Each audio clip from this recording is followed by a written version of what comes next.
This is a predicted paper 2 for the Edexcel linear course. mathsjunior.co.uk produced the paper. If you go to the resources section on there, you'll be able to find a PDF version of the paper. Question 1. Work out the value of root 46 divided by 8.1 take away 3.7. To put this into your calculator, press square root of 4.6, divide, and then put the bottom in brackets, and you'll get this. It asks for your full calculator display. Write your answer to part A correct to 3 significant figures. The first 3 significant figures are the 4, 8 and 7. If this was a 5 or more, you would round the 7 up, but it's not. So it's just 0.487. Question 2. Work out the value of D when E is minus 5. So we just put a minus 5 everywhere there's an E. So 3 times minus 5 squared plus 4 times minus 5. Minus 5 squared is 25. And then 4 lots of minus 5 is minus 20. And 3 lots of 25 is 75. Adding a negative is like taking away. So 75 take away 20 would be 55. Question 3. Complete a stem and leaf diagram for this information. The important thing here is that it's an ordered stem and leaf diagram. Don't forget to put a key. There's always a mark for the key as well. So because the numbers go from 8 up into 33, I've decided to use the tens column here to be 0, 1, 2 and 3 for the tens, and obviously the leaves will be the units. For a key, you can use anything that you want, but I've just done 1/7 would stand for 17. Cross these off as you do them in order. So 8 would be the smallest, then 9, 14, 17, 18, 18, and so on. 3 marks. Last year, the ratio of the number of games Stephen's team won to the number of games they did not win is 5-4. They played 36 games. Work out the number of the games that they won. So 5 and 4 is 9. 36 divided by 9 would be 4.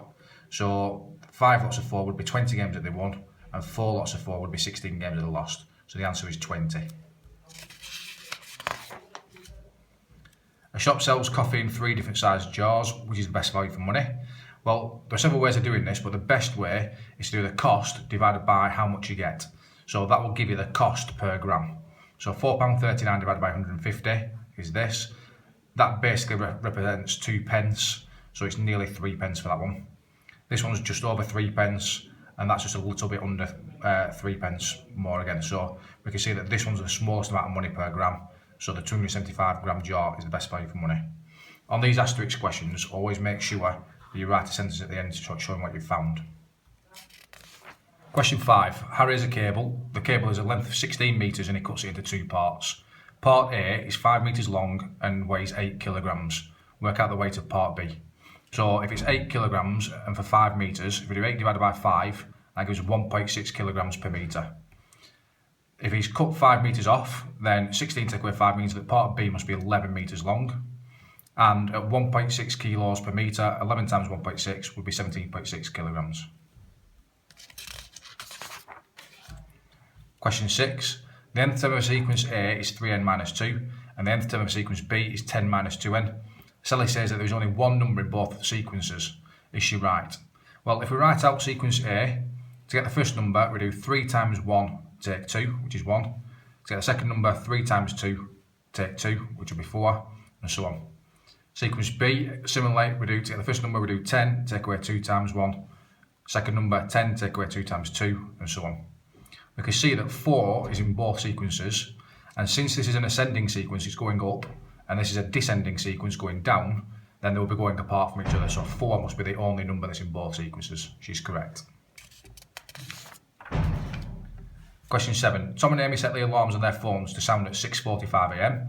Tom's alarm sounds every 9 minutes and Amy's every 12 minutes. At what time will the next sound together? Well, if we do the 9 times tables here, and the 12 times tables here, we can see that the next time they would sound together is 36 minutes later, and that is at 7:21 AM. It asks us for what time it would next sound. Question 8. The table shows information about the number of years 41 teachers have taught at school. Write down the class interval that contains the median. Well, if it's 41 teachers, if we do 41 divided by 2, that would be 20.5. So that means that the median will be the 21st person. i.e. we can have 20 on one side, 20 on the other, and the 21st person will be in the middle. The 21st person, if we add up here, 14 add 13 will be 27. So the 21st person must be in this group, 10 to 20. So the answer would be 10 to 20. Calculate an estimate for the mean number of years. So to do this, we do the midpoint times the frequency. So the midpoint of each one is here. That'll be your first mark. We multiply that by the frequency. So 5 times 14 is 70, 15 times 13 is 195, and so on. If we add these together, we get 695, and you divide by the total number of teachers, the total frequency, which was 41. We're told that in the question. So 695 divided by 41 would be 16.9512 years. I would always write down your full calculator display for that one. Question 9. Complete the table of values. So here, again, you've got a calculator to do this, but I just thought I'd explain it a little bit further. We put minus 2 into this, so minus 2 squared would be plus 4. So we want to do 4 take away plus 4. So 4 take away 4 would be 0. Here, again, we put 0 in, so 4 take away 0 would be 4. 4 take away 1 squared, so 4 take away 1 is 3. And 4 take away 3 squared, so 4 take away 9 would be minus 5. When we've got a quadratic, we should always get a nice smooth parabola, a nice smooth curve. So when we plot this, if you had any kinks in that, you would know you'd gone wrong somewhere, so to check these. But we've got a nice smooth curve here. Be very accurate with each one using crosses, and then as close as you can, put a nice smooth curve through that. Question 10, ABC is a straight line, DEFG is also a straight line, and AC is parallel to DG. Angle BEF is 50 degrees. Work out the size of the angle marked X. The important bit here is to give reasons for your answer. So the first one I worked out here is angle EBF, which is just 50 degrees, because the base angles in an isosceles triangle are equal. Next one I worked out was angle BFE, that's 80 degrees, because angles in a triangle add up to 180. And then we could say that X is 80 degrees also, because they're alternate angles to BFE. These are parallel lines and they're straight, so that would be an alternate angle. Question 11. In a clothes shop has a sale. In the sale, normal prices are reduced by 12%, and the normal price was £30 of a shirt. So work out the sale price. Well, if we take 12% off 100%, we get 88%. So our multiplier here would be 0.88. So 30 times 0.88 would be 26.4. That is £26.40. The price of a coat is reduced by £9 in the sale. Work out the normal price of the coat. Well, if £9 is the reduction, and we know that that's 12%, 9 divided by 12 would be 0.75 or 75 pence, and that would be 1%. So if we times that by 100 to get the full price, that would be £75. Question 12, we have an equation x cubed minus 9x equals 48, and we're told it has a solution between 4 and 5. Use trial and improvement to find a solution, giving it to correct to 1 decimal place. Well, I chose to start at 4.5 purely because that's in the middle. So 4.5 cubed, take away 9 lots of 4.5 would give me this, which is a little bit too big. I want it to be 48. So I'll go smaller. 4.4 cubed, take away 9 lots of 4.4 gives me this, which again is too small. So I know that the answer must be between these two. Now, it only asks for 1 decimal place, but we must do a second decimal place in the middle of these two, so 4.45, to decide which one is closer. So 4.45 cubed, take away 9 times 4.45, gives me 48.07, which is a bit too big. Therefore, 4.4 must be the closest. So we choose 4.4 for the answer line. Question 13, we've got a 10-sided polygon and it is regular, so all the sides are the same, all the angles are the same. Work out the value of X. Well, I've done my working out on the diagram here, so the first thing I've done is I've worked out an external angle. So I've extended this side on, and external angles always add up to 360. So 360 divided by 10 would be 36 for this angle here. If we take that off 180 because it's a straight line, then that would leave us 144 for this angle here.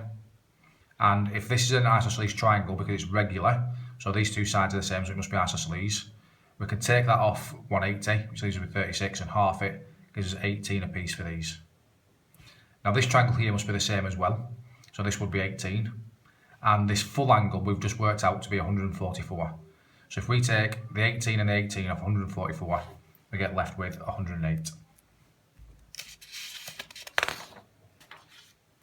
Question 14. ACE and BCD are straight lines. AB is parallel to DE. Calculate the length of CD. When we've got two straight lines crossing, it will create two similar shapes if these are parallel. So these two sides here will be in a ratio of sides. So 4 centimetres to 10 centimetres, if we do 10 divided by 4, this triangle will just be 2.5 times bigger. So if we do 5 times 2.5, we'll get that DC is 12.5. Calculate the length of AB. So AB is the top one.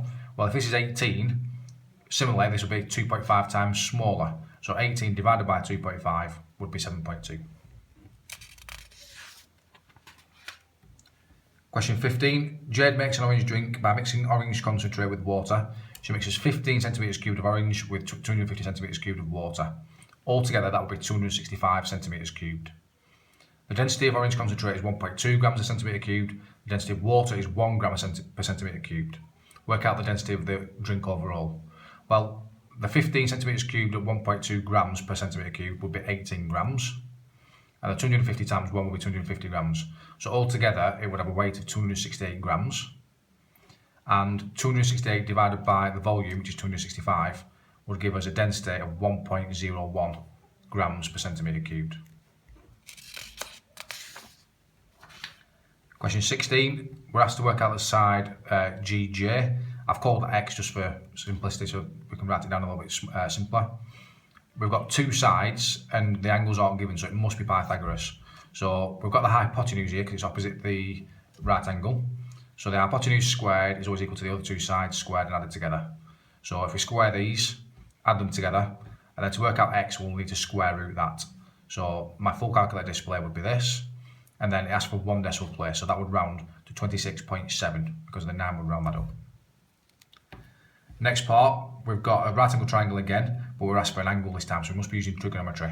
So I wrote down SOHCAHTOA straight away. It says calculate the size of the angle marked X. So straight away, I've identified the sides. So the one adjacent to it is just down here. This one will be the opposite, but we're not using that. And this one's the hypotenuse, because it's opposite the right angle. So we're using the adjacent and the hypotenuse. So we'll be using cosine. So the cosine says that cos X equals 7 over 18. So to take cos on the other side, we do cos inverse of cos, or cos minus 1 is of 7 over 18, would give us 67.1146. So 1 decimal place would be 67.1. Solve these simultaneous equations. Well, to solve simultaneous equations, we need either the x's or the y's to be the same. Here I've chosen to make the x's the same, because I can just multiply the second equation by 3. So give me 3x minus 12y equals 18. If I now subtract these away from each other, 3x take away 3x is no x's, that was the reason for doing it. 10y take away minus 12y is like 10y add 12y, so that gives us 22y. And 7 take away 18 will be minus 11. Divide both sides by 22, minus 11 divided by 22 is minus 0.5. Substitute that into any of the equations, I'll put it into the first one, will give me 3x plus 10 times minus 0.5 equals 7. So 3x minus 5, because this will be minus 5 here, gives me 7. So 3x will be 12, adding 5 to both sides. Divide by 3, we get x is 4. So x is 4, y is minus 0.5. Question 18, simplify fully this algebraic fraction. So to simplify algebraic fractions, we factorise both top and bottom, and then see what we can cancel out. So the top would factorise to 3x brackets x minus 2. There's a big clue to help you out with the bottom if you struggle with quadratics. Now, to factorise a quadratic, it'll go into 2 sets of brackets with an x at the front of each. And to get minus 8, we can either do 8 and 1, or we can do 2 and 4. Now, we've already got a big clue here that we've got a 2 in this one. So to get minus 8, it'll be plus 4 times minus 2. And then that plus 4x's and minus 2x's gives me the plus 2x's as well, so that works. The x minus 2's will cancel out, so we're just left with 3x over x plus 4. Question 19. It says A is the point with coordinates 1, 3, and B is the point with coordinates minus 2, minus 1. And L is this as the equation of 3y equals 4 minus 2x. Are they parallel? Well, to prove that they're parallel, they must have the same gradient. So first thing we need to do is to rearrange this so we've got it in the form y equals mx plus c, where m would be the gradient. The number in front of the x is the gradient. So if I divide both sides by 3, I get y equals 4/3 minus 2/3 x. So the gradient of this line would be minus 2/3. To work out the gradient of a line segment, we would do the difference in x divided by the difference in y. So 1 take away minus 2, so 1 take away minus 2 is 3, and 3 take away minus 1 will give me 4. So the gradient of this line is plus 3/4, so they are not parallel. Question 20. solve 5x squared plus 6x minus 2. The big clue here is it says give your solution correct at 2 decimal places, so you're going to be using the formula which is on the front of your paper. Always make sure you refer to the front of your paper to get this. But the formula is minus b plus or minus the square root of b squared minus 4ac all over 2a. A is the number in front of the x squared, b is the number in front of the x, and c is the number at the end. So minus b would be minus 6 plus or minus 6 squared minus 4 times a, which is 5, times c, which is minus 2, all over 2a's, so 2 times 5. I always evaluate underneath the square root here because putting it into a calculator is quite difficult. So 6 squared is 36, and we're taking away 4 times 5 is 20, times minus 2 will be minus 40. Now 2 minuses make a plus, so 36 add 40 would be 76, and the 2 times 5 is a 10 on the bottom. Putting this in your calculator is much easier. So minus 6 plus root 76 divided by 10 would give you 0.27. And if you do minus 6 take root 76 over 10, you will get minus 1.47.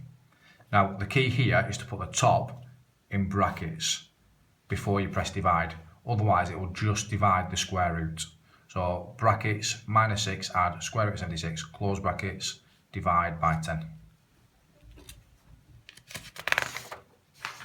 Question 21. A ball fell from 2 metres onto a horizontal ground. The ball hit the ground and bounced up and down 3 times. The first time the ball bounced, it rose to 75% of the original height, and the second time, again, 75% of that height. The third time the ball bounced, it rose to 75% of that height. So work out the height the ball reached after the third bounce. So if it starts off at 2 metres, we want to find 75% of this, and then you want to find 75% of that, and 75% of that. So to do that, we can just do 2 times 0.75 cubed, because that will find the 75% 3 times. And that will give us 0.84375 metres. To 2 decimal places, that is 0.84 metres. Question 22, make x a subject to the formula. It's a bit of a tricky one because we've got 2 x's here, so we want to get this bottom of the fraction up onto the top for starters. So take x plus 5 to the other side, it becomes times. So y brackets x plus 5 equals 3x. Expand your brackets, you get yx plus 5y equals 3x. We then want all the x on the same side, so if we take this yx on the other side, it becomes a minus yx. So 5y equals 3x minus yx. To get the x on its own, now we can factorise. So if we factorise this expression, we get an x brackets 3 minus y. Then x is multiplying that, so when we take it on the other side, it will divide. So 5y divided by 3 minus y would be your final answer. Question 23a, explain what is meant by a stratified sample. This is when we use the correct proportion of the people are taken from each section or each strata of the population. Now it's really important that you use the word proportion in the sentence and of the entire population. So you are using the correct proportion for each strata of the entire population. Find the stratified sample for if you want to choose 60 people and we want the number of males aged 40 and over. So the males aged 40 and over are 73 of those, and altogether, if we add these 4 numbers up, we've got 221 people altogether. So the fraction of males over 40 that we want is 73 out of 221. And we want that fraction of the 60 people that we want to choose. So 73 over 221 times 60 will give you 19.8. Now obviously you can't have 19.8 people, so we'll round that to 20 people. Number 24, draw a histogram for this data. So to do a histogram, it's really important to remember that the bar represents the frequency, so the area of the bar represents the frequency. We want the area of this bar to be 8, so we need to work out the frequency density, the height of the bar, so that the height times the width would give me 8. So to do that, we do the frequency divided by the width of the bar. So the width of this bar would be 10, so 8 divided by 10 would be 0.8. 0.8 times 10 will give me the 8 that was after for the frequency. For this one, we would do 16 divided by 10, so that would be 1.6 tall, times by 10 would give me the 16 for the area of that bar, which is what we're after. This one is 5 wide, so 15 divided by 5, that would need to be 3 tall, because 3 times 5 will give me the 15, the area of that bar. And similar for the last two, 12 divided by 5 is 2.4, 6 divided by 20 is 0.3, and we can draw those in. you should always be able to fit this on quite nicely on here. So if you're struggling to fit it on, you may well have made a mistake. You always do the frequency divided by the class width to work out the frequency density. Question 25, quite a tricky one here. It asks you to work out the area of the triangle. So usually you would use, to find the area of a triangle, you would use half AB sine C. This formula is given to you on the front of the paper. But to do that, we need two sides with the angle between them. And we don't have two sides with an angle between them. So we need to work out the angles so that we can use these three pieces of information here. Now, we can't directly work out this one either. So we can work out this one using the sine rule and then take it away from 180 with this one to find out that one. So sine rule says that sin 48, this corner here, divided by 57 will be the same as the sin of this angle divided by 36. So that's what I've written here. Rearrange that, take the 36 on the other side, it becomes multiply. Take the sin on the other side, we'll have inverse sin. So if we put this into a calculator, you'll find that angle A is 27.9924. If we take that and the 48 away from 180, we find out that the angle B is 104 degrees. Notice I haven't ignored the decimal place, I've just left that in my calculator so that I can put it in and get it accurately. Now I'm going to use the area of a triangle formula. So I've already got this in my calculator from working out down here. So I did sin of my answer to work out this, times A, which is 57, times B, which is 36, and then halved it to get 995.49. And to three significant figures, that would be 995. Question 26, it says the diagram shows a sphere and a cone. The cone has a height of h and the radius of the base of the cone is 3 times the radius of the sphere. So I've put the radius as r in for the sphere and I've put the radius of the cone in as 3r because it's 3 times the size. Given that the volume of these two are equal, find an expression for the radius in terms of h. So on the front of the paper it tells you that the volume of a sphere is 4/3 pi r cubed. And again, we've kept r to the radius, so that's fine. And the volume of a cone is 1/3 pi r squared h. Now, r in this case is actually 3r, because it's 3 times that. So if we expand that out, we get 4/3 pi r cubed stays the same, and 1/3 pi, 3 squared is 9, r squared will be r squared h. Then we can do some cancelling out. So the third would cancel out with this divided by 3 here, just leaving the 4. The pi and the pi will cancel out. The r squared will cancel out with r squared off this, just leaving r. And then we're just left with the 9 and the h. So we're left with 4r equals 9h. Divide by 4 to get r on its own. We have 9h divided by 4.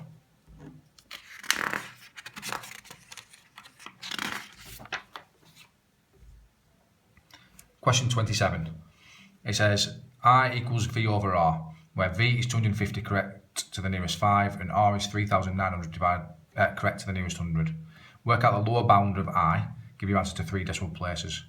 Well, when we're using division with bounds, to find the lower bound of something, we want the lower bound on the top divided by the upper bound, because that will give us the smallest possible answer.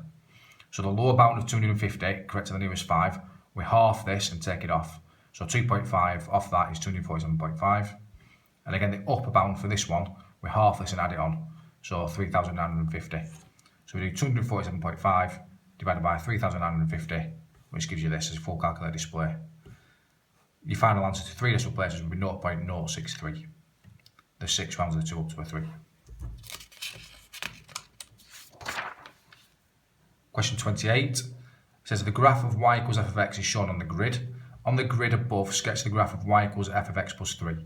Well, this means that we'll get the same answer for y 3 steps sooner because we're adding 3 onto x. So basically, the graph moves left 3 places. So I've moved the bottom across 3 to make it accurate. I've moved this side across 3 and I've moved this point across 3 and I've joined them up to make our graph there. It says the graph of y equals g of x is shown below. The graph g is a reflection of y equals g of x in the x-axis. Write down the equation of graph g. Well, if we reflect in the x-axis, we want minus of the original graph. So it'll be y equals minus g of x.